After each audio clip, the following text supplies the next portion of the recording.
देखिए, आज के इस वीडियो में बात करते हैं कि आपको पोस्ट ऑफिस में खाता खुलवाना क्यों ज़रूरी है। अगर आप इस वीडियोज़ को पूरा देख लेते हैं आपको खुद ही मालूम चल जाएंगे कि पोस्ट ऑफिस में खाता खुलवाना क्यों इतना ज़रूरी है। आखिर बैंक से ज़्यादा सुविधा पोस्ट ऑफिस में होता है या पोस्ट ऑफिस से ज़्यादा सुविधा बैंक में होता है। तमाम सारी इन्फॉर्मेशन आज के इस वीडियो में हम आपको बताते हैं। अगर आप पूरा इस वीडियो को देखते हैं तो आपको खुद ही मालूम चल जाएंगे कि पोस्ट ऑफिस में बैंक अकाउंट खुलवाना क्यों ज़रूरी है। हम ऐसा नहीं बोल रहे हैं कि आप बैंक का अकाउंट बंद कर दीजिए, हम ऐसा नहीं बोल रहे हैं। ऐसा हम इसलिए आपको ये बताने की कोशिश कर रहे हैं कि पोस्ट ऑफिस में क्या क्या सुविधाएं होते हैं। अगर आप पोस्ट ऑफिस की सारी सुविधाएं अगर आपको पता होगा तो आप बैंक से भी अच्छा मान सकते हैं पोस्ट ऑफिस को।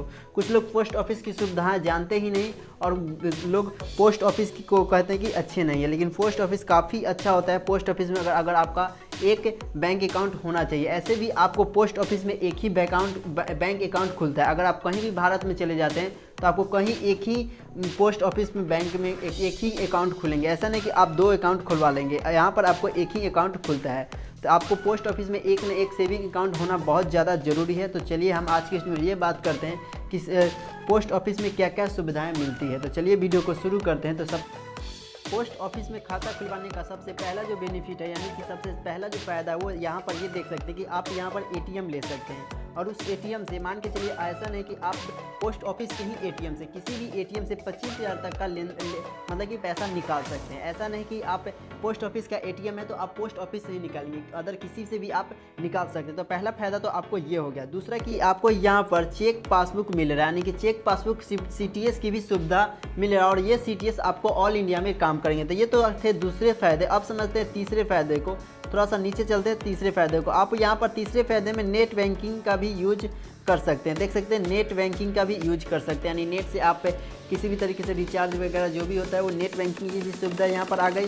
दूसरा मोबाइल बैंकिंग में क्या होता है कि आप एप्लीकेशन को डाउनलोड करते हैं, उसमें आप रिचार्ज करवाते हैं, कहीं पर आप ट्रांजैक्शन करते हैं, किसी व्यक्ति से आप खुद का पैसा लगवाते हैं, मतलब कि अपने अकाउंट पर लाते हैं मोबाइल से ही। मोबाइल बैंकिंग की भी सुविधा हो गई, यानी कि आपको इसमें जो एप्लीकेशन को डाउनलोड करना होता है उस एप्लीकेशन का नाम है इंडिया पोस्ट। तो आपको इंडिया पोस्ट एप्लीकेशन में सारे ये फीचर्स होते हैं, सारे फीचर्स मिल जाएंगे। नए अपडेट के साथ ये इसे लाया गया है। तो आपको ये तो दूसरा ये तो सबसे बड़ा फ़ायदा तो यही आप देख सकते हैं कि नेट बैंकिंग और मोबाइल बैंकिंग की सुविधा है। इसमें और भी बहुत फ़ायदा है। आपको वीडियो पूरा अंत तक देखिए, आपको सारे मालूम चलेंगे इसमें क्या क्या और फ़ायदे हैं। चलिए तो आगे चलते हैं। आगे देख सकते हैं इसमें अटल पेंशन योजना। कुछ लोग को इसके बारे में मालूम नहीं होगा तो आपको नीचे डिस्क्रिप्शन में लिंक दे दिए, जाकर के आप देख लेंगे कि अटल पेंशन योजना होता है क्या। तो आप यहाँ पर इसमें अटल पेंशन भी योजना अप्लाई कर सकते हैं। और दूसरा कि ये प्रधानमंत्री सुरक्षा बीमा योजना भी इसमें अप्लाई कर सकते हैं। हमने इस प्रधानमंत्री सुरक्षा बीमा योजना और प्रधानमंत्री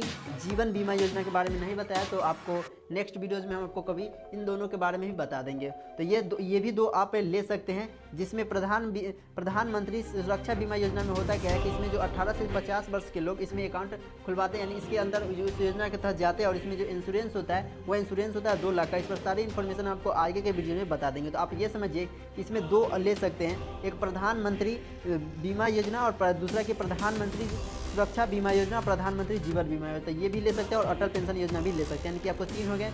अगला ये समझिए, अगला आपके लिए एक बेनिफिट ये भी है कि इसमें जो ब्याज दिया जाता है वो 4% दिया जाता है। बहुत ज़्यादा इसमें इंटरेस्ट, यानी जो ब्याज दिया जाता है उसमें 4% ब्याज बहुत हो जाता है। इसमें आपको 4% तक आपको यहाँ पर ब्याज मिलता है। अगला देखिए कि अगला है किसी भी पोस्ट ऑफिस से, मान कर चलिए यहाँ पर आपका पोस्ट ऑफिस है तो आप कहीं भी जाकर के पोस्ट ऑफिस से 50,000 तक का लेन देन कर सकते हैं। मान के चलिए आपको अपने घर के आसपास में पोस्ट ऑफिस में खाता है, तो आप कहीं बाहर गए घूमने के लिए तो आपको पैसे की ज़रूरत पड़ी तो आप बाहर के भी जगहों से आप निकाल सकते हैं पोस्ट ऑफिस से 50,000 तक का लेन देन, यानी वहाँ पर आप जमा भी कर सकते हैं या तो आप निकलवा भी सकते हैं। यानी दोनों सुविधा यहाँ पर आपको दिया जा रहा है किसी भी पोस्ट ऑफिस में। ऐसा नहीं कि आपको अपने गाँव का पोस्ट ऑफिस है तो बाहर में नहीं होगा, आप मतलब कि आप कहीं भी इस तरीके से आप ले सकते हैं। अगला आप देख सकते हैं मात्र आगे आप देख सकते हैं कि यहाँ पर लिखा हुआ है 500। इसका क्या अर्थ है कि आपको जो अकाउंट में मिनिमम जो पैसा होना चाहिए वो 500 होना चाहिए। देखिए अगर आप किसी प्राइवेट बैंक में जाते हो तो सरकारी बैंक में भी जाते हैं तो वहाँ पर लगभग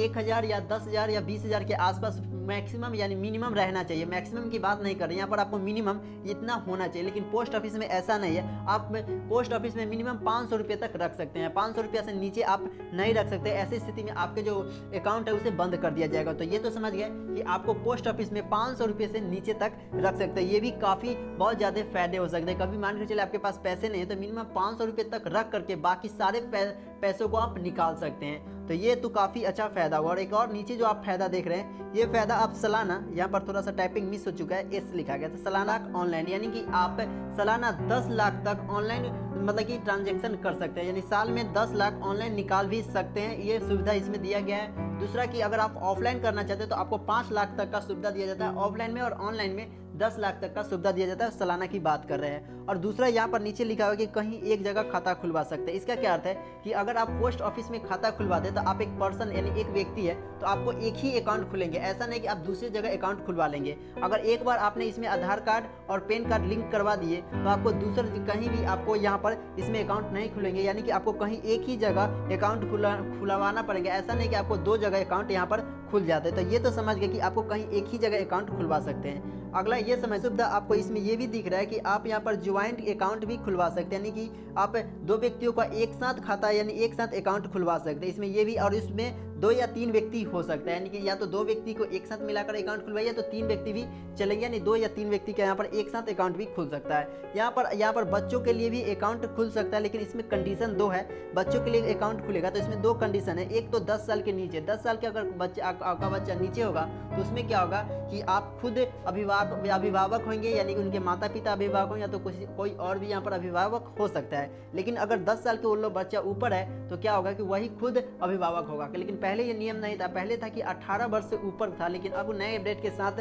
10 वर्ष तक कर दिया गया। यानी कि 10 वर्ष से अगर आपका बच्चा ऊपर है तो वो खुद अभिभावक बन जाएगा, और वो 10 साल से नीचे है तो आपके माता यानी उसके माता पिता अभिभावक बनेंगे। लेकिन यही बच्चा अगर 10 साल से ऊपर हो जाता है तो खुद अभिभावक बन जाता है। यानी कि 10 साल तक वो आपके मतलब कि उस बच्चे के माता पिता अभिभावक होंगे, और 10 साल जैसे ही बीतेगा यानी 11वां साल होगा तो वो खुद अभिभावक बन जाएंगे। तो ये तो समझ गए। अगला समझते हैं खाता बंद। हमने पहले भी बता दिए हैं। खाता बंद आपको यहाँ पर 3 साल पर होंगे, मतलब कि आप किसी भी प्रकार का ट्रांजैक्शन नहीं करते हैं तो खाता बंद आपको यहाँ पर 3 साल के बाद होंगे।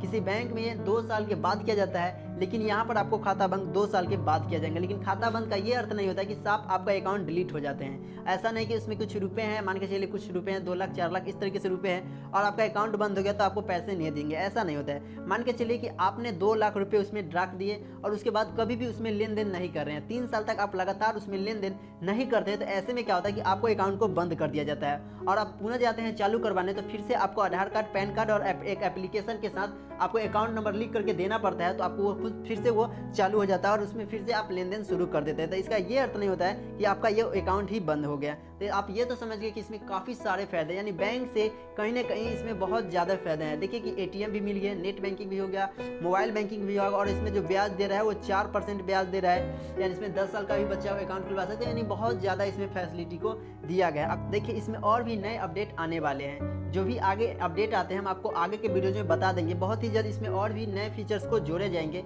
तो इसमें और भी अपडेट आ जाएंगे। तो इसमें जो डॉक्यूमेंट, ये समझते हैं कि डॉक्यूमेंट क्या लगते हैं, तो डॉक्यूमेंट में वही सब लगेंगे जो आधार कार्ड होगा, पैन कार्ड होगा, जो भी बैंक में लगते हैं वो आपको यहाँ पर भी डॉक्यूमेंट लगेंगे। ये तो आपको डॉक्यूमेंट जाकर के पोस्ट ऑफिस से भी पता कर सकते हैं कि कौन कौन से डॉक्यूमेंट लगेंगे।